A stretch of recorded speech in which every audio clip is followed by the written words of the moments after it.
Be sure to head over to flipsidegaming.com and use promo code 6 for 10% off on orders over $10. It's a good deal and helps support the show. What is up, Planeswalkers? Theoric Sex back with some more Magic the Gathering, not Arena this time, some more spoilers because I do like spoilers, and I just got an email. I love it. No do-overs. Fuck that. I do like spoilers, and I did just kind of recently have my inaugural episode of the EDH show that I have, so there's more legitimate reason to actually be showing off Commander stuff, even though I'm technically an Arena content creator, but who cares? Since it is still this week, I do need to mention that this week I was sponsored by Wizards. This is not Arena, you're correct. But I'm just being careful. Anyway, I was going to initially talk about these cards deck by deck, because I heard that the deck lists got spoiled after, like, the entire deck list gets spoiled by the command zone, every, like, certain day. Apparently, just because the whole deck list is known, doesn't mean we know what all the cards do. And there were, like, 3 cards from the first deck that just weren't found, that I couldn't find anywhere. So I was like, fuck that. I guess I'm just gonna go, like normal, through the set in order of how they're spoiled. Now, I will say that I was going to have like a interesting reprints that I thought were really cool, and then do some things that were missing that I was like, why was this not reprinted? But I suppose I will wait and do that as like a 5th video, since this, well, probably not even going to need 5, probably only going to need like 3. Yeah, I'll do it at some point. But I'll also talk about cards that I think were kind of weird to reprint in this product, and some that I think should have been here. Cough, cough. Command Beacon should be in this product. It's like $30. Why?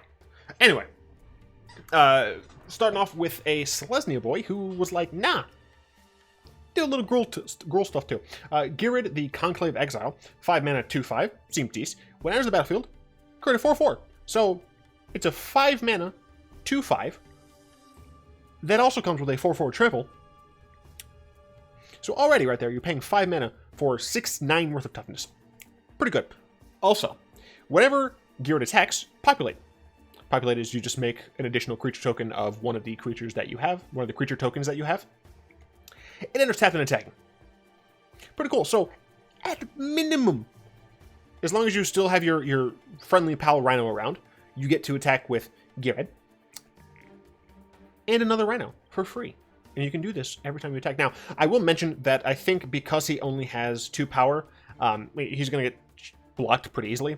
The issue is that he is a 5 mana card that itself only has 5 toughness, and that does worry me a little bit. So I do think you'll want to put something on him to either give him indestructibility, Darksteel Plate, something like that, or just some sort of enchantment that does pretty much the same. And green and white are well known for their ability to make sure their creatures don't end up dying. So I think this card is really interesting. I think it's very fun, and it's a different way to make a token strategy. In EDH, a lot of the times, or at least what I've seen, you really go wide with tokens. Riz, Gave, Marath,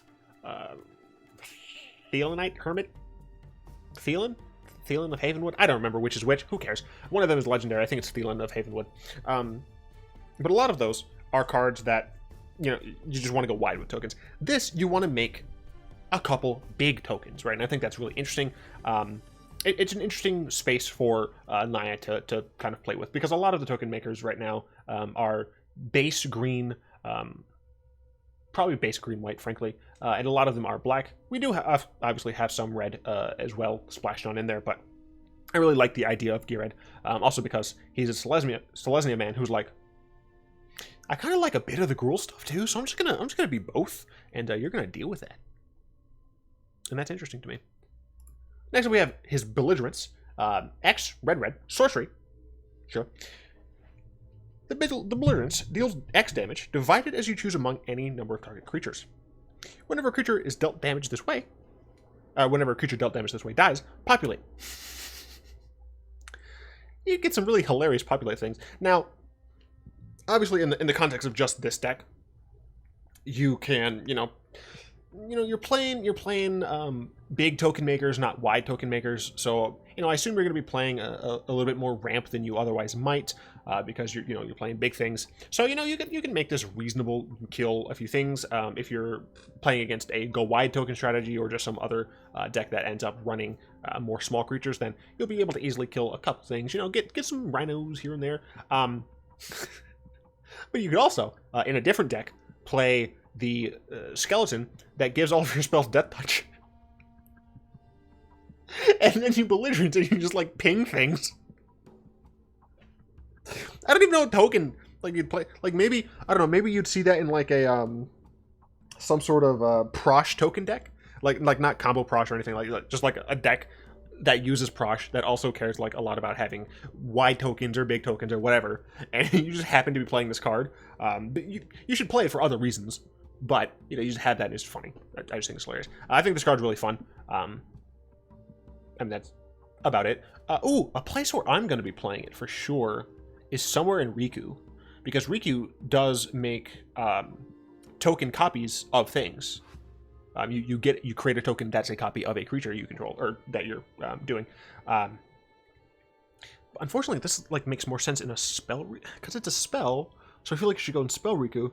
But it populates creatures, so it should go in Creature. I have two different versions of Riku, by the way. No, I guess it makes more sense in Creature Riku, because it cares at the end of the day about creatures. Angie Falkwrath, or Angie? I think it's Angie. Falkenwrath, a 3-mana, 1/3. Interesting. Very, very fast general. Haste. Very fast general. Discard a card, draw a card. So that's what the Impulse Draw, I think is what they call it. Whenever you discard a card, if it has Madness, untap Angie. So, essentially, all of the Madness cards that you can pay for, you can keep casting with Angie. So, you play Angie out on turn 3. Let's say for some reason you had, I don't know, you're a bad person, so you played a Soul Ring or something. So you have, a little bit of extra mana floating around. So, you tap Angie, you're like, I'm just going to go ahead and also play this Madness card. Then you untap Angie, and then you attack with Angie because it's funny. She's a 1/3. She is not going to be getting in the red zone very often, hilariously stated because of the fact that she has like red all over her card, and she eats people. But I think for a Madness general, this is very interesting. I don't know if there are any decks that currently are, or any generals that are currently like very helpful to Madness. Any general I assume that allows you to discard cards is fine as long as it's in decent Madness colors. I've heard a lot of people a little upset that this isn't also blue, but I think it's fine. Madness definitely is primarily in black and red, and I think this is a really interesting build around general for Madness. A lot of cool discard synergies from Amonkhet as well. Anything that really cared about cycling can also kind of benefit from this because you're discarding for their Madness cost. So you can play things like Archfiend of Ifnir, other cards from Amonkhet that I don't remember. Go away. Sabine, Sabine, the Chronoclasm, 5-mana 2/2. Ugh, he's not going into combat. Prevent all damage that would be dealt to Sabine. Oh, I guess he can go into combat. Whenever you cast your first instant or sorcery spell from your graveyard each turn, copy that spell. You may choose new targets for the copy. So he does not innately give you the ability to cast spells from your graveyard, but it works really nicely with things like Jumpstart and Flashback and instant sorcery. Yeah, so it doesn't work with things like Unearth and things like that, but it just means that you get to duplicate your Flashback spells. And there's so many. It might sound strange, but like there are many ways that you could build this because there have been so many different Flashback cards. You can also just cast Snapcaster Mage. You can still play cards that aren't these innately Flashback centered cards. You can bring those two enchantments from Innistrad, the one that draws you a card, and then the one that deals 2 damage to any target. Those are hilarious things. I really like the idea of Sabine. And technically right now, I kind of have a Zedru deck, but I don't really like her, so I might actually start working on a Sabine deck because I think Sabine is pretty cool. He has dreads, but who fucking cares? I'm just talking about the card. Anything else interesting about this card? No, it's like it's value. It's straight value being able to just copy your Flashback spells. I love it. Yeah, and you just prevent all damage that would be dealt. So it's not even just combat damage, right? So this means like he's not going to die to things like Blasphemous Act. So if you're looking for board wipes and you want to keep Sabine around, then you can have these things that deal damage, these red board wipe spells. I'm trying to remember if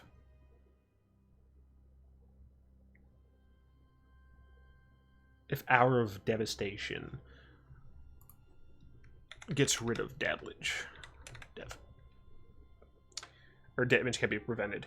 No, okay, so you can play something like Hour of Devastation, where you can get rid of indestructible creatures, but you're still not going to lose Sabine, because this doesn't say damage can't be prevented. So I think something like an Hour of Devastation would be pretty interesting. And yeah, I really like the idea of Sabine.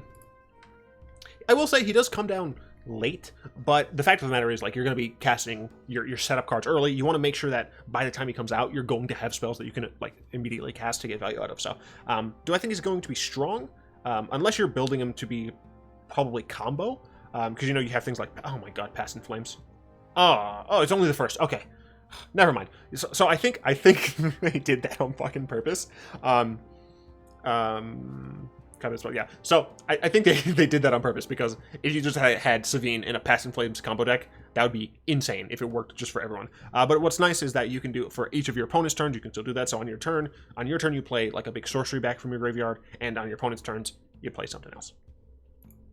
Angie's Ravager, 3 mana, 3/3, attacks each combat table. All right. Whenever it attacks, discard your hand, then draw 3 cards.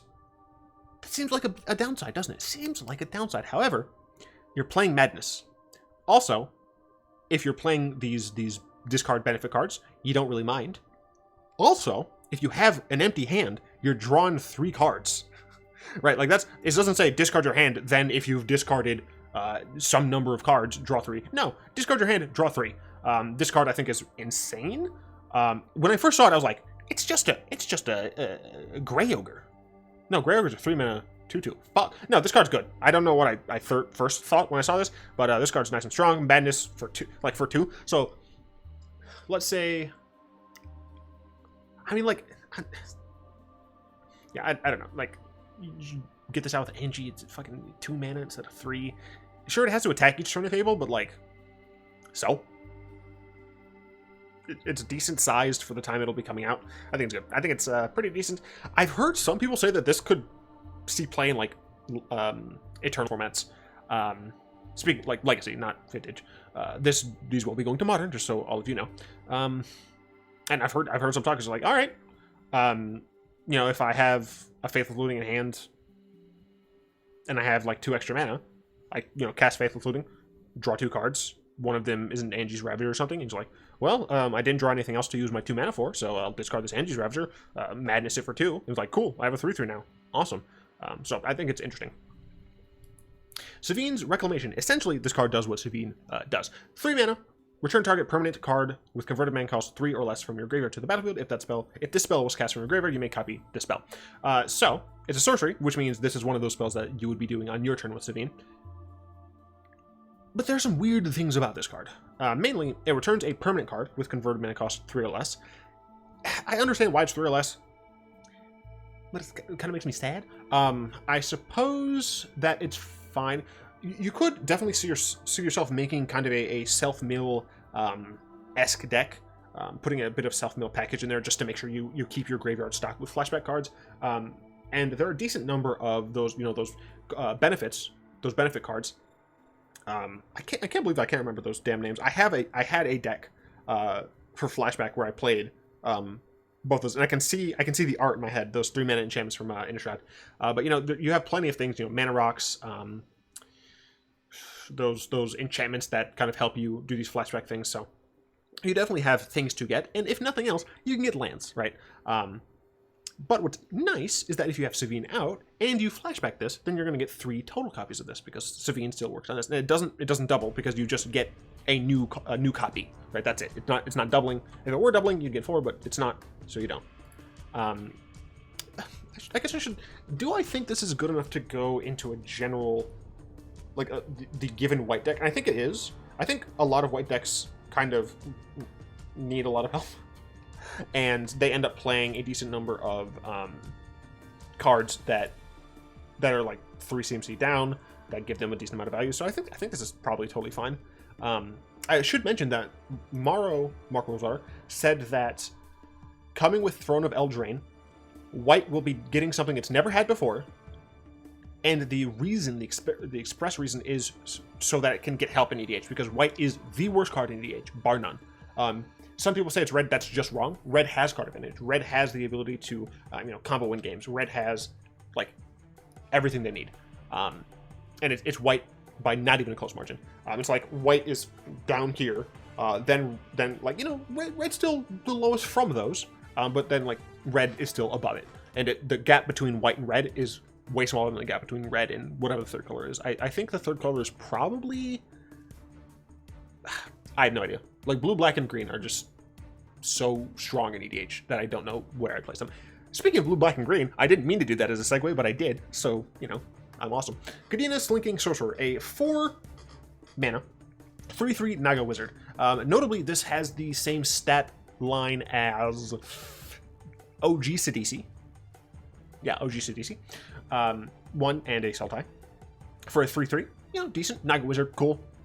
Naga Wizard, cool. The first face-down creature you cast each turn costs 3 less to cast. Now, notably, every face-down creature, every single one, that you can cast, costs 3 mana, 3 generic mana, for a 2/2. That is just like the rules of how that works. What this means is your first morph every turn is free. You should be like, all right, I have Kadena out. I'm just going to go cast this. You didn't tap any mana. You're right. I didn't. Whenever face down creature enters the battlefield under your control, draw a card. Yes. So this is pseudo similar to like Animar. You can do really cool shenanigans with Animar with morphs and then like Eldrazi and shit. Obviously not the same, but still. What's really nice is that she just can keep refilling herself. She comes down early enough that you're totally good with this effect, and you can use it immediately, right? You pay on turn 4, you get to play Kadena and still play a morph, and then that morph will draw you a card, right? So it's a lot of value in that card, at least on the first turn you play it. And since it only costs 4, it's not going to cost you too much to bring her back. There's another one of these generals that's not really going to enter the command zone or enter the red zone. And she's just a really cool value creature. Now, I've never been a huge fan of Animorph decks, Animar morph decks, and I have Muldrotha as my Sultai commander, so I think she's really cool, and I think she's going to lead to some really fun decks, but she's not for me. She's cool. She's not for me. Kadena Silencer is like Willbender, but I just counters things instead. 2 mana, 2/1. Naga Wizard. Looks more like a Naga Ninja, but sure. When it's turn faced up, counter all abilities your opponents control. This includes Planeswalker abilities. This includes triggered abilities. Includes not static abilities, obviously, because those will go on the stack. Activated abilities, sure. And it's Megamorph. Not just morph, it's Megamorph. So it comes down, turn it face down, and put a 1 counter, so it could be a 3/2. I think this is just like kind of very similar to Willbender, where it's just like, this is one of those cards you keep face down, and you just always hold up 2 mana. And your opponents are always like, I know what you have. And you're like, I know. I know you know I know. I'm just going to wait until you do something that I don't like. So it's a really interesting bargain to do. And the coolest thing about morphs is you can just lie. I mean, obviously the creature has to be able to, like, flip. It has to be able to be cast for a morph. But you can just lie about what you had. It's like, man, who's going to activate my Willbender first? Politics. It's fun. Counter all abilities your opponent's control. I don't know how ubiquitous this is going to be. I don't think it's going to be terribly ubiquitous, but the ability to just, like, say nah to a Planeswalker ability is fucking hilarious.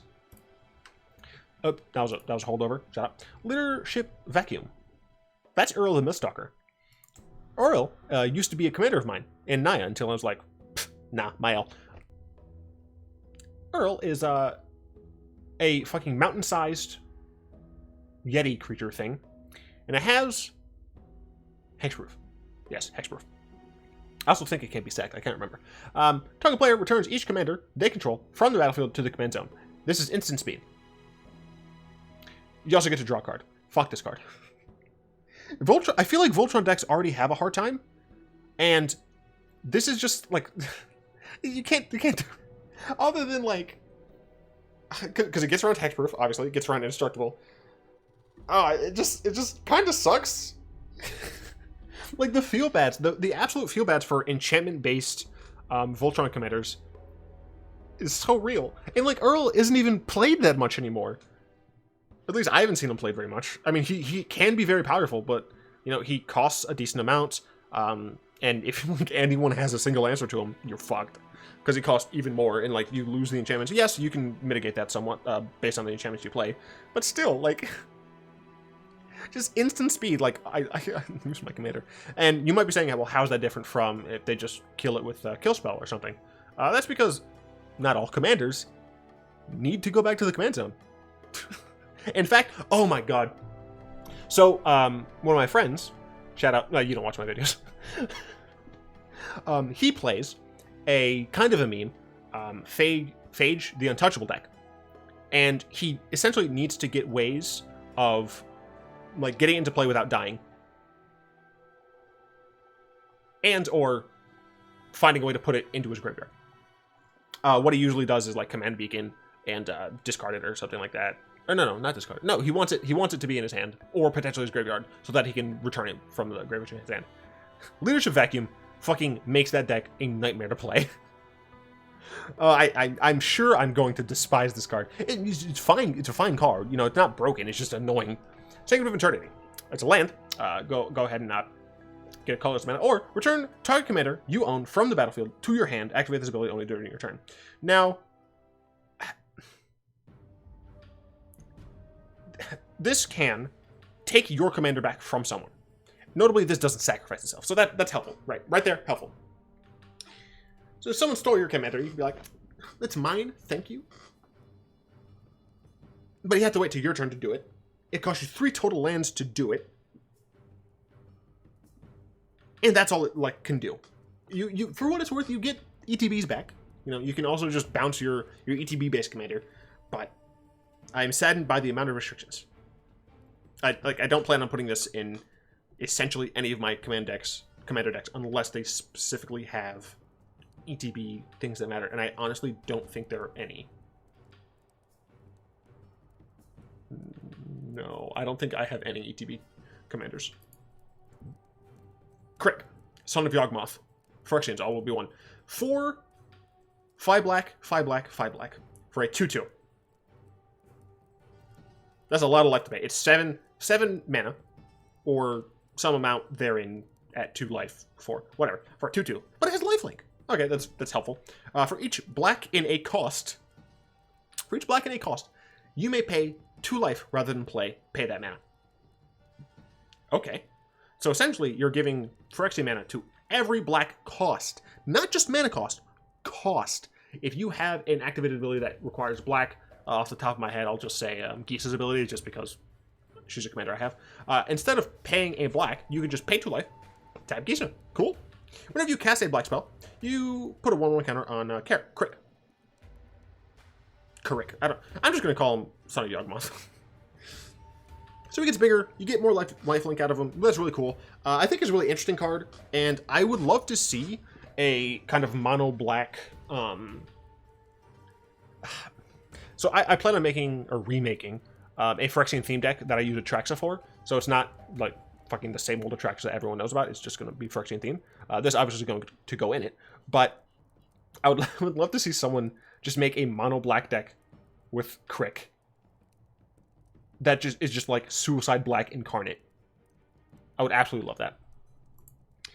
Gerard, Worthless Hero. This is a new card for Gerard. Awkward. 4 mana for a 3/3, first strike. Cool. When he dies, exile it and returns to the battlefield. Return to the battlefield all artifact and creature cards in your graveyard that were put there from the battlefield this turn. Now, what's interesting is that I'm pretty sure I'm right about this. I could be wrong.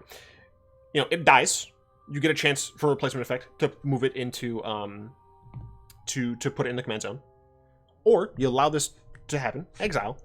That can be replaced, put into command zone. So I'm pretty sure this works fine. Return all artifacts and creatures that were put there from the battlefield this turn. Means that this could be a really interesting ETB mass board wipe deck. Notably, this only gets back artifacts and creatures, so you can't do something like with land destruction. But it's an interesting build around for a Boros commander. A lot of Boros commanders are just like, oh, this is just a fucking combat card, right? This is just a card that you cares about combat, who cares, right? But not this one. This is an interesting card. Now, being a 4 mana 3/3 first strike, I think this card can actually see some action in the red zone, but it doesn't have to, and that's what's really cool. I have no idea. I'm not smart enough to know how a deck like this gets built, but who knows? Scare Tiller. 4 mana 1/4. Whenever it becomes tapped. Oh, this card seems so fucking good, dude. Whenever this becomes tapped, choose 1. You may put a land card from your hand on the battlefield tapped. Return target land card from your graveyard to the battlefield tapped. Obviously, the main way of tapping this is by attacking, and as a 4 mana 1/4, not great stats. But there are other ways of making things tap. And I feel like... Oh, fuck, this is an artifact too. Oh my god. Oh no, what is that card? It's not clock. Is it clock? Unwinding clock? Unwind clock. No. Fuck, there's an artifact. I want to say it's also from Innistrad. It's like a bunch of nooses or something. But there's an artifact that allows you to just like tap 1 or 2 artifacts you control and then untap another artifact. So if you just have like a buttload of artifacts... I don't know. This card seems very interesting. It's cool for rebuying your used up lands, you know, get back your Bajuka Bogs and things like that. I really like this card. I like the design of it. It's horrifying to look at, but I don't know. I think it's cool. It's not broken, it's just cool. Honey, I traded the kids. This is like abrupt trade or something. Split second. Haven't seen those in a while. 4 mana instant split second. So when it's on the stack, players can't cast spells or activate abilities. Things are still triggered. You can still use mana abilities, whatever. But you can you exchange the control of target non-creature spell and target creature. The player who controls that spell may choose new targets for it. So let's say we're in a 4-player game. I cast Blatant Thievery. Someone can cast the spell, trade their piddly little 1/1 Mir token. Technically it's Mir, it's Mir. Their Mir token. And then they get to have my Blatant Thievery. And they steal a bunch of things. Alternatively, let's say I have a kill spell. Let's say I have a kill spell on the commander of someone whose commander I killed several times, right? And another player is like, hey, I can help you out if you do this, right? Political tool.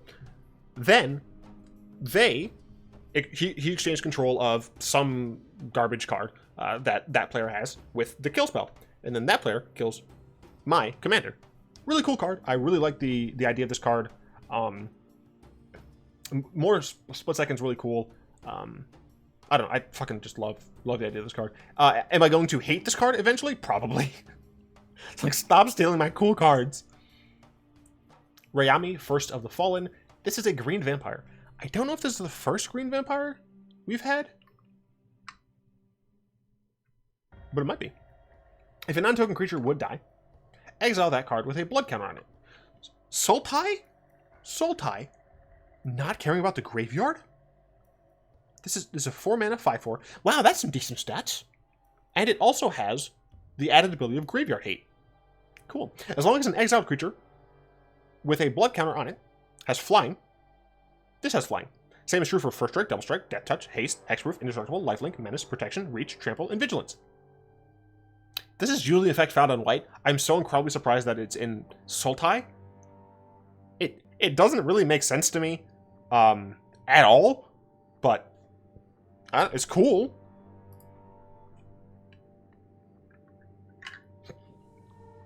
This is like Path of Return or something. Oh, I hiccuped when I was drinking my lemonade. Fuck. Oh, I'm dying. Green, sorcery. Choose one. Return target permanent card from your graveyard to your hand. Return your commander from your command zone to your hand. So this is another way of command beaconing. which is nice, but it's not a land, so it, you know, it takes up a slot. It also can just be a regrowth or whatever. Oh man, I hurt my throat. What day is it? Is it fucking Tuesday? I streamed. I just got finished recording my actual video for today, and now I have this. No wonder my throat hurts so fucking much. Anyway, you can entwine this for 2. 4 mana, you return a permanent from your graveyard to your hand, and then return your commander to your hand. That's cool. It's a cool card. I'm absolutely going to be playing this in Muldrotha. Like, there's no reason for me not to, because this means that I can get Muldrotha back after she's died for the 1000th time because people just kill her. I don't know why. Value. Pendants of Prosperity. 3 mana for an artifact that enters tapped under the control of an opponent of your choice. Oh, it doesn't enter tapped. Fuck. I thought this entered tapped. They can, the person who has this, 2 and tap, draw a card, then you may put a land card from your hand to the battlefield, then its owner draws a card, and it can put a land card from their hand to the battlefield. So, essentially this is a I'll help you if you help me, like scratch your back type thing. But the thing is, there are ways of taking artifacts from people. Just so you know, if you control a pendant that you own, you draw 2 cards. Well, you draw a card, then put a land in, then draw another card, then put a land in. It's in that order. You can't technically draw 2 cards and then put... Wait, I guess it would be the same anyway. Just ignore me. I like the design. I think it's interesting.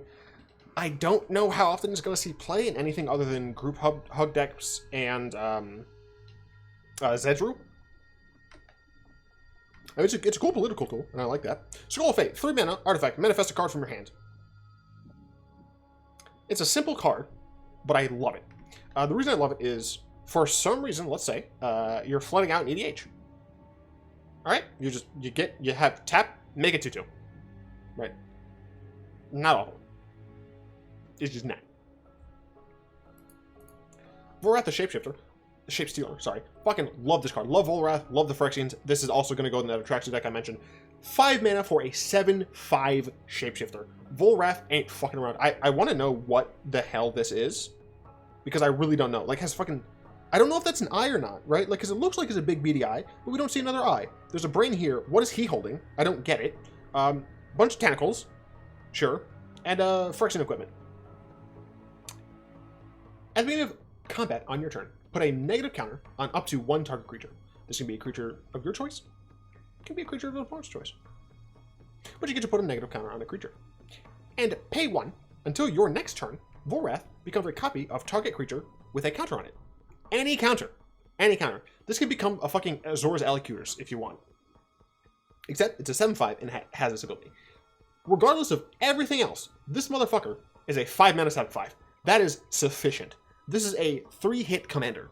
And no matter what you change it into, it will be a 3-hit commander. Now, obviously, that is a detriment if you're trying to, you know, copy a fucking Eldrazi or something that's bigger than it.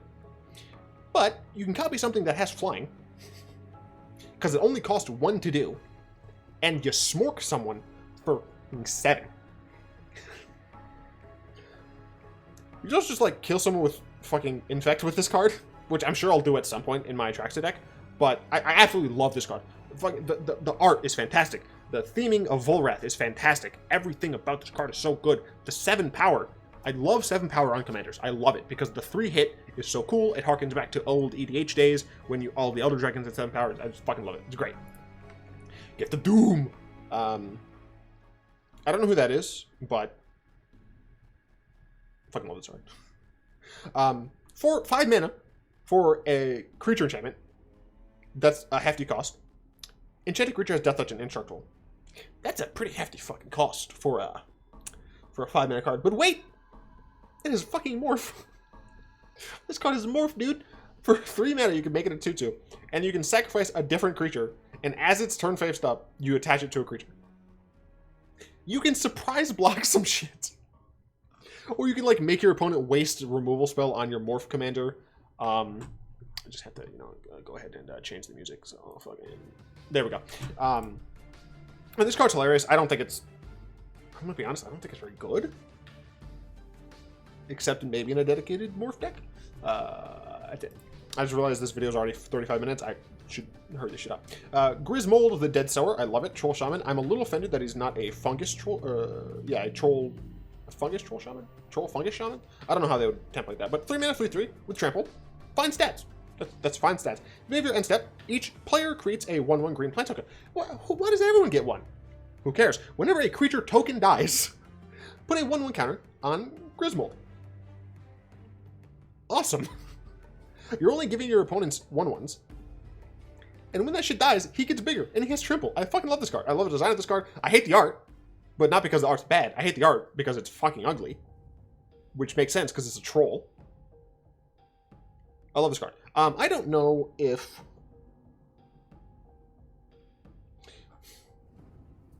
I don't know what kind of deck this goes in. I had no idea. Bruh, black has plenty of ways to just give creatures -1/-1. You could have like engineered plague, the engineered plague doctor or whatever the fuck it is, a plague engineer. I'm so dumb. Curse of something. I don't know. I don't remember what it was called. So many things that just give creatures -1/-1, even especially of a certain type, and you just name plants, and then at the beginning of your end step. Every person makes a plant, and they immediately die, and then you immediately get that number of counters. I fucking love it. All right, that actually sounds pretty fucking dope. Someone please make that and fight me. Not make it and fight me with the deck. Don't like actually fight me, because I can't fight. Thieving Amalgam, 7 mana for a 6/7. Not terrible. At the beginning of each opponent's upkeep, you manifest the top card of their library. I fucking love it. This harkens back to like Villainous Wealth, where you're just stealing something from other people. Absolutely love it. Also, it's an ape snake. Who thought this was a good idea? It's an ape snake. Why?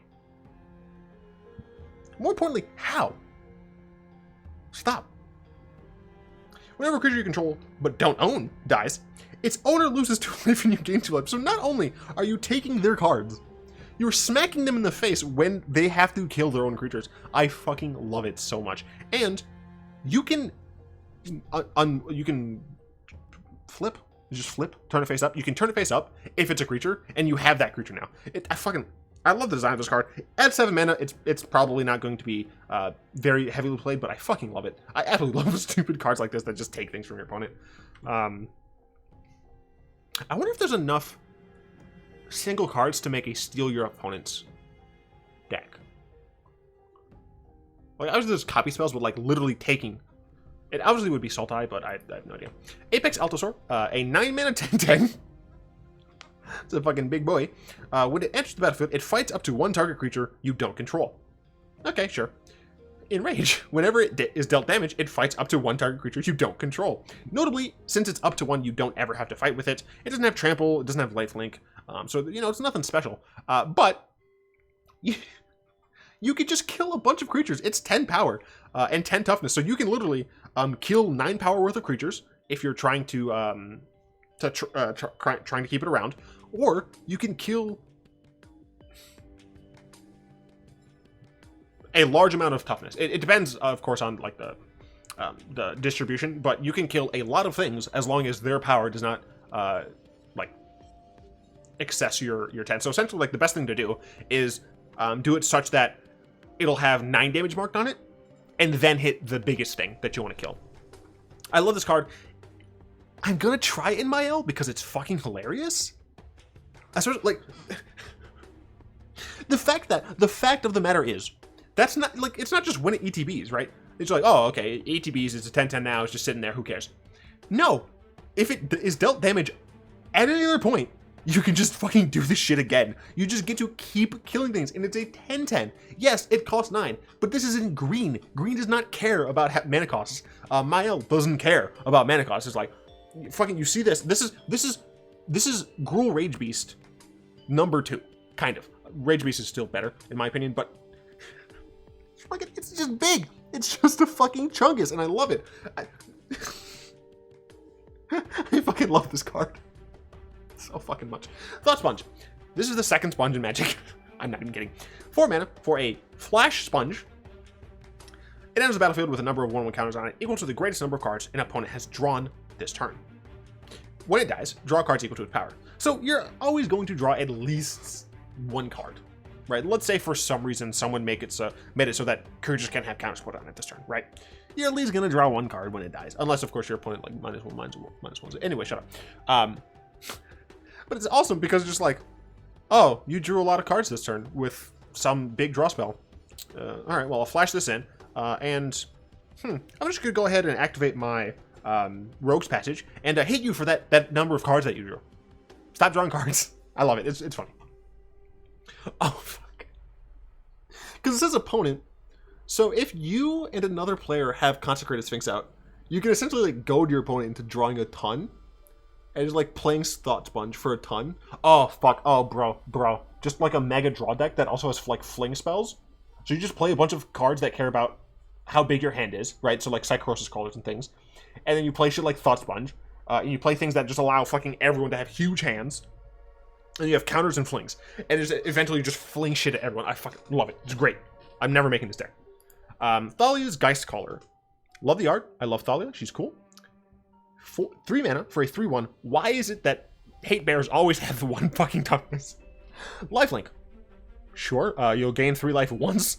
Whenever you cast a spell from your graveyard. Oh, well, I guess this isn't for Death in Texas. I guess I'll see myself out. Create a 1/1 white spirit token creature with flying. Sacrifice a spirit. Geist Caller gains indestructible. Now, I love the design of this card. Unfortunately, it does go into a pretty small subset of decks. Sadly, that's all I have to say about the card. On stream yesterday, I was explained what the 30-50 feral things, 30 to 50 things. I fucking love it. I don't remember the name of this card. The real name. Fuck. Whatever. Instant. Cast a spell only during combat. Your opponents can't cast spells this turn. And the combat phase. You're literally just like being a fucking referee blowing the whistle. It's just like, oh, you plan on killing me? Nah. It's like, okay, you're attacking with these. Well, I'll make these good trades. Oh, you're gonna cast that? Nah. I just fucking love what this card can do. It's just like, no, combat's not gonna happen this turn. Just go away. It also means that like they can't cast spells for the rest of that turn. And this card's fucking hilarious. So they get to use their first main. So I think that's fine, but it's just funny. Then we have a Panorama of Lands. I just wanted to show this off because Elena, or it could be Alana, could be. No, I'm pretty sure it's Elena. She did a really cool job. So this is, I'm literally panning in this. Plains goes into the forest, goes into the mountain, goes into the, and you can kind of see it here, goes into the island. And this path is kind of what, the path is what gives you kind of a hint at the, like how far away it is, the camera is. Because that was one of the things that fucked me, was like, I don't know, like these, because it was like, this, I was like, some of this stuff here doesn't look right, and then like you go through here, it's like, what? And then like these giant fucking mountains are like next to this hill, and they look the same height. That's because this winds around back here, behind, and then like comes down, right? Then a mountain, which comes up and around, and so you can see this kind of far away. It's in the background, and then it goes into the swamp, which gets back around here. It's cool. I like it. I think it's awesome. I really love Panorama Lands. Empowered Auto Generator. 4 mana artifact. It enters the battlefield tapped. Tap it. Put a charge counter on it. Add X mana of any one color where X is the number of charge counters on this card. This card's fucking good. There are so many ways to just double charge counters on things. Like this immediately goes into Kurkesh. I'm fucking probably going to play it in Atraxa if I have room for it. Just because counters are nice. It's fucking any deck that proliferates a lot. It's dumb. It's fucking hilarious and dumb, and I love it. I just love it so much. It's fucking hilarious. It's a fair card, I think. You have 4 mana, and it has to come in tap, so it's fair. I think it's good. I could be wrong. Backdraft Hellkite. As soon as I saw this card, I immediately thought of Farting Dragon. Like, this is just a dragon that farts. I know Backdraft is like a thing with firefighters and stuff, but like, no, it's Fart Dragon. 5 mana, 4/4 flyer. When it attacks, each instant sorcery card in your graveyard gains flashback until end of turn. This is essentially Past in Flames on a stick that you can do multiple times because it's when it attacks. Obviously, being a 4/4, it's not the strongest of dragons, but still, You just get, like, you don't even have to play this in a flashback deck. You just get a chance to rebuy your instant sorcery. This is just fine in a spell slinger deck. Oh, this is probably fine in a dragon deck that happens to have a decent number of instant sorceries. Like, this is good. This is a good card. For example, like if you're playing black, let's just say you're playing Big Fuck Off Ur Dragon. I have that deck. You play Kindred Dominance? No. Whichever the board wipe is, I don't fucking remember. You play that. I think it is Kindred Dominance. Then your opponents, you know, they get froggy. They keep doing things. Well, then you play Backdraft Hellkite. And of course, you literally always have the 2-mana enchantment that gives all of your dragons haste. I can't remember what the card name is, but I see it in my head, and that makes me so sad. Then you just attack, and you get that card back. Then you just have that. You're like, hey, opponents, cast shit, do it. Blowing up the world again. It's nice. I think it's cool. Ignite the Future, 4 mana. Exile the top 3 cards of your library. Until the end of your next turn, you may play those cards. So this is very similar to Light of the Stage. If this spell was cast from a graveyard, you may play cards this way without paying their mana costs. Cool. So on the front end, it's just a bit of card advantage for red. That is, you know, only a certain amount of time, which is fine. And I really do like the until the end of your next turn. It does give these pseudo draws a bit more time. You know, if you're looking for something specific, and you don't find it, but you find like a facsimile that costs 1 more than that card, for example, then you might not have the mana, and you're just like, oh, well, that's gone, and I can't get it back because it's just exiled. But it gives you until the end of next turn, and I think that's really awesome. And then flashback. The flashback is expensive, but it is like allowing you to play 3 cards for free. You may play those cards, yeah, so you can get lands off this too, so that's fine. Yeah, no, it's cool. And then, of course, this is doubled if you have Sabine out. Prismatic Strands. Oh, this is a reprint? Oh, shit, I didn't know that. All right, well, fuck off. Premican Sky Rampart. This is a fucking legendary wall. Look at the art for a second. This is just a wall. Literally, this is a wall. This is the corner of a wall. The wall is going that way. The wall. This is not a rift, right? This is not a rift. It's literally, this is the corner of a wall that's wedging at you. Goes across. 3 mana 1/5 Flying Defender. Wall. As it enters the battlefield, choose left or right. Each player may attack only the nearest opponent in the direction of your choice, and planeswalkers in that direction. That's fucking hilarious. In a 1v1 game, by the way, it doesn't actually matter. It just means that you're going to attack each other. But in a 3-player game, you can choose left. It's like, I can only attack you can only attack him, and he can only attack me. 4-player game, I can attack you can attack him, he can attack him, he can attack me. It's just fucking hilariously ridiculous. I absolutely love this card. I think it's a little unfortunate that it has to be a 1/5. Like having 1 damage, having 1 power, like doesn't matter at all on a card like this. I probably would have loved it if it was like a 0/8, but then maybe it's too hard to get rid of. I don't know. Fuck, this is gonna be nearly an hour. Wall of Stolen Identity. This is fucking clone wall. This is a shape-shifting ass wall. 4 mana, the clone cost. I put in this in Riku, by the way. You may have Wall of Stolen Identity enter the battlefield as a copy of any creature on the battlefield, except it's a wall in addition to its other types, and has Defender. When you do, tap that creature, and it doesn't untap during its control's next untap type, as long as you control Wall of Stolen Identity. So what this does, essentially, is it entrances the creature that it becomes a copy of, because they're just like, what the fuck? And they just do that for the entire time, as long as it's out. And you just get to have a fucking creature that is a Defender. You could copy someone's fucking menace ass Kozilek, the Great Distortion. You can have an 11/11 Kozilek wall. They stay tapped, and you can activate its ability and shit. I don't know. It's funny. I find this card funny. It's just absolutely hilarious, and I can't wait to play it. Dockside Extortionist. It's a 2 mana for a 1/2 Goblin Pirate. They're printing a lot of pirates, and I kind of respect that. When it enters the battlefield, create X treasure tokens, where X is the number of artifacts and enchantments your opponent control.